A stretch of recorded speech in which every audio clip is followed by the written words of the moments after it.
सल्लल्लाहु अलैहि वसल्लम फरमायो हज़रत अबू बकर जो शान फरमाई सय्यदा कुल अहल जन्नत अबू बकर व उमर जन्नत में कुराड़न जा सरदार हज़रत अबू बकर हज़रत उमर वडी उम्र वारन जा सय्यदा शबाब अहल जन्नत अल हसन वल हुसैन जवानन जा सरदार हज़रत इमाम हसन इमाम हुसैन हुंदा सय्यदतु अहल निसाए सय्यदतु निसाए जन्नत फातिमा जन्नत में औरतुन जी सरदार बीबी फातिमा हुंदी जन्नत में जवानन जा सरदार हुजूर जा डोटरा हज़रत हसन हज़रत हुसैन हुंदा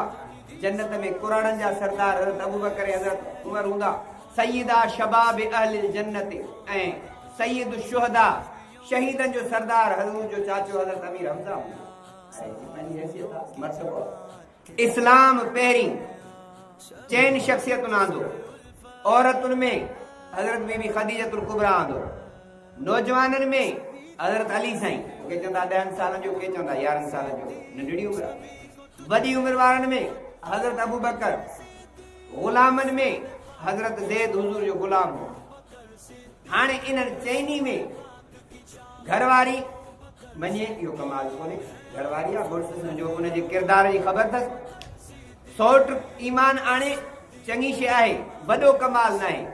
गुलाम ईमान आणे आका ते न आणी दो जो के ते आणी दो